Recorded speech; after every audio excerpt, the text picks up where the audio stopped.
हम कहीं राग करते हैं, कहीं द्वेष करते हैं।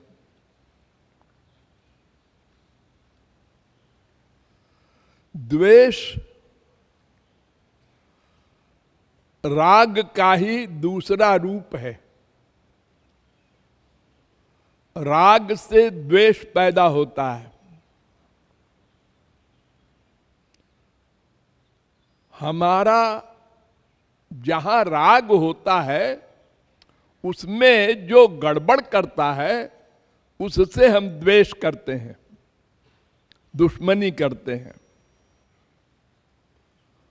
तो द्वेष जो है उसका कारण भी राग ही है। तो ये दोनों चीजें क्यों होती हैं? हम जहां कहीं सुख मानते हैं वही राग होता है, और उसका उल्टा द्वेष है। जिससे दुख मिलता है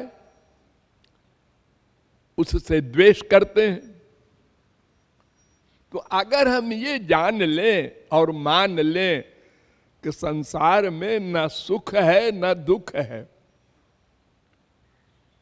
दोनों नहीं है, सुखस्य दुःखस्य न कोपि दाता परो ददातीति कुबुद्धिरेषा। ये अपनी नासमझी है जो हम समझ बैठते हैं कि इससे सुख मिलेगा और इससे दुख मिलेगा। हम कहीं सुख न माने तो किसी से दुख नहीं मिलेगा। हमारी गलती यह है कि हम कहीं सुख मान लेते हैं तो हमारे उस मान्यता में जो गड़बड़ करता है उससे दुखी हो जाते हैं। एक मणि है,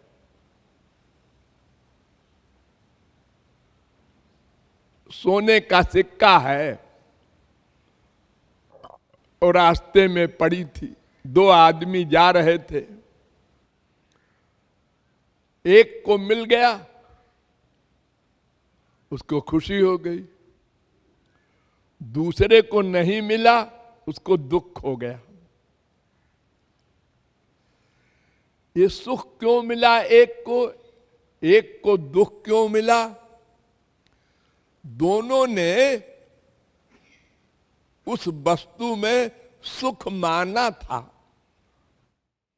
इसलिए एक को मिल जाने से सुख मिल गया, दूसरे को नहीं मिला तो उसको दुख मिल गया। और तीसरा भी वहीं जा रहा था, उसने कहा भाई क्या बात है, आप बड़े विभोर हो रहे हैं और आप बड़ा मुंह लटकाए हैं।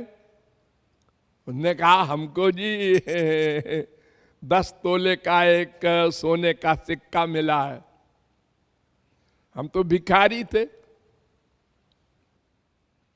और आपको परेशान है जी। अरे वो हमको नहीं मिला भाई, इसी को मिला, ये हमसे आगे आगे था। तो वो तीसरा कहता है भाई आप लोग क्यों इसमें सुख मानते हैं?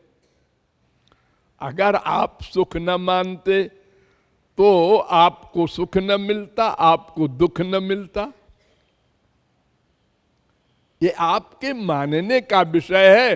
हमको तो न सुख मिल रहा है न दुख मिल रहा है, ये विरक्त है। तो वैराग्य का मतलब है कि यह डिसीजन ले ले संसार में सुख नहीं है तो दुख भी अपने आप समाप्त हो जाए,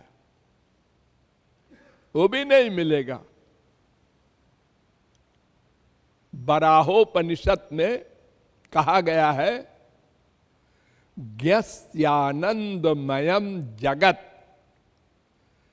जो ज्ञानी है, भक्त है, उसको सब जगह आनंद ही आनंद मिलता है संसार में, कहीं दुख मिलता ही नहीं।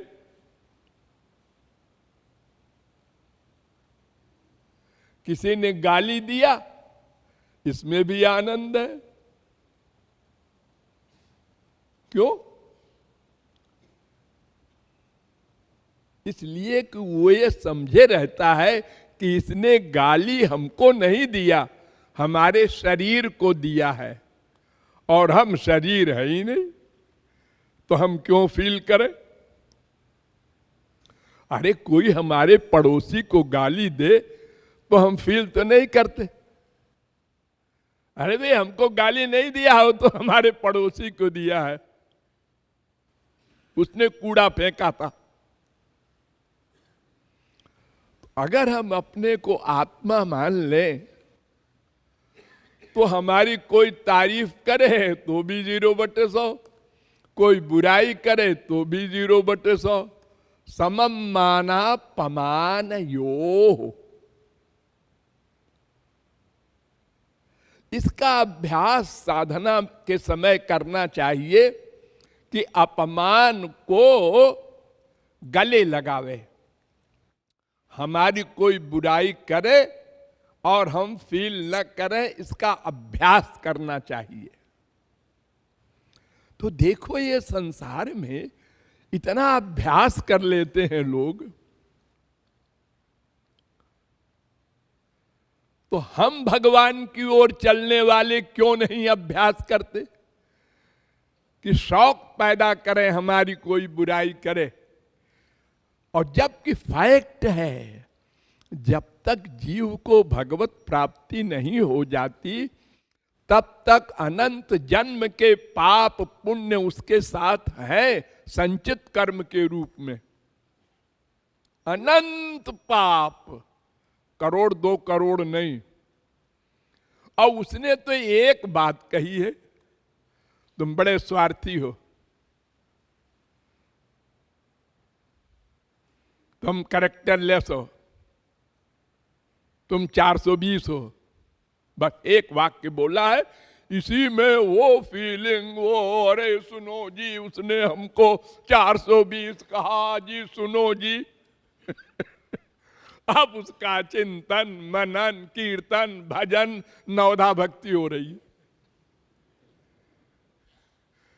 इससे कुछ लाभ हो रहा है, नुकसान हो रहा है। तो अपना नुकसान क्यों कर रहे हो?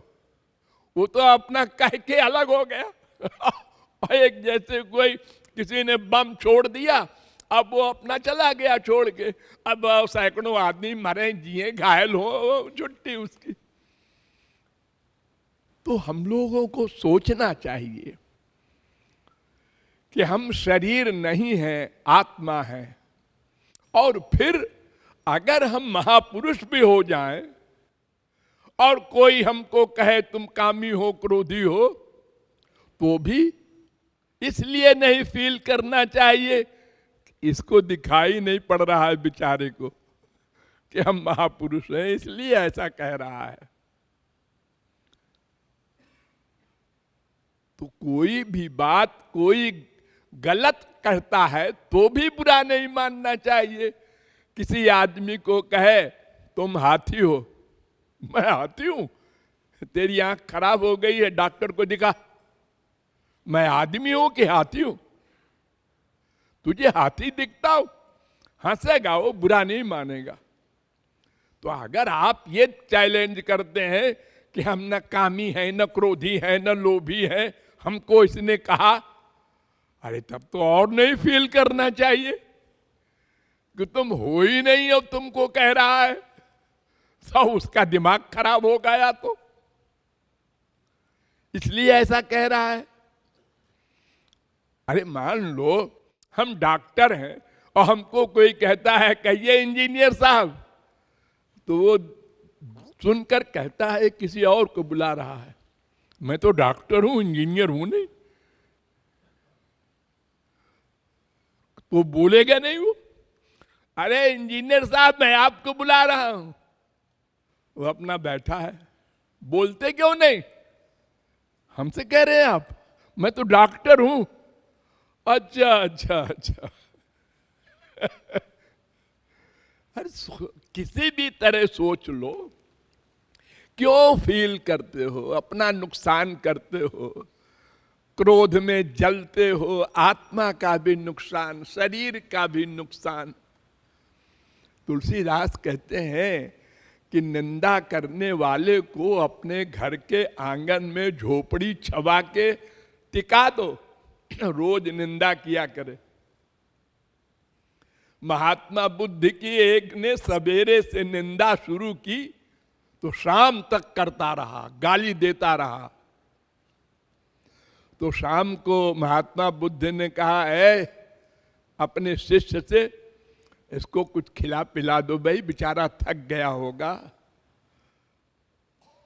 तो उसने कहा कि तुम आदमी हो कि पत्थर हो, तुम्हारे ऊपर असर ही नहीं हुआ, इतनी गाली दी मैंने। तो उन्होंने कहा, देखो भैया, अगर भूखे आदमी की थाली में कोई पत्थर, मिट्टी, लकड़ी, गोबर परोस दे तो भूखा आदमी नहीं खाएगा ना। भूखा तो है लेकिन वो नहीं खाएगा, हाँ नहीं खाएगा। तो तुमने जो कुछ दिन भर दिया तो हमारे काम का था ही नहीं, हमने लिया ही नहीं, तो वो देने वाले के पास रहेगा। कोई भी सामान किसी को कोई देना चाहे, लेने वाला कहता है हमको नहीं चाहिए, तो वो सामान देने वाले के पास पड़ा रहेगा। तुमने इतनी गाली देने में गुस्सा किया और जलते रहे तो वो तुम्हारा नुकसान हुआ, हमने उसको लिए ही नहीं, क्योंकि हमारे काम की चीज नहीं थी। कोई भगवान की बात सुनाते, भगवान की लीला सुनाते तो हम ले लेते, बुरी चीज हम क्यों ले? ये सब सोचना चाहिए और डेली अभ्यास करना चाहिए, तो हमारी हानि न हो। हम जो कमाए वो बना रहे, हम दिन भर कमाए और फिर उसको लुटा दे, तो ऐसी कमाई से फायदा क्या? 1 लाख कमाया महीने में और 1.5 लाख खर्चा कर दिया तो ये कर्जा होता जाएगा। बुद्धिमान व्यक्ति उसे कहते हैं जो अपनी आमदनी के हिसाब से खर्च करे। संसार में आप लोग ऐसे ही करते हैं। कितनी तनख्वाह है? 2000, आपकी 4000, आपकी 1 लाख। अरे बीबी तो सबके एक है, पति एक है, बच्चे 2-4 सभी के होते हैं, लेकिन ये इतनी इतनी अलग अलग तनख्वाहें हैं। हाँ जी, हम इसी में हिसाब बिठा लेते हैं। वो 2000 वाला भी बिठा ले रहा है, 4000 वाला भी और 1 लाख वाला भी, और तीनों कह रहे हैं बड़ी महंगाई है। तो 2000 वाला हंसता है कि देखो इनकी 1 लाख तनख्वाह है, ये कहते हैं बड़ी महंगाई है। इनको क्या महंगाई होगी भला? हमको तो 3000 मिल जाए तो सब हिसाब बैठ जाए विवेक न होने से हम लोग परेशान होते हैं। तो संसार में ना सुख है ना दुख है, ये समझकर और मनुष्य को भगवान से ही सुख की आशा करके बढ़ते चलना चाहिए।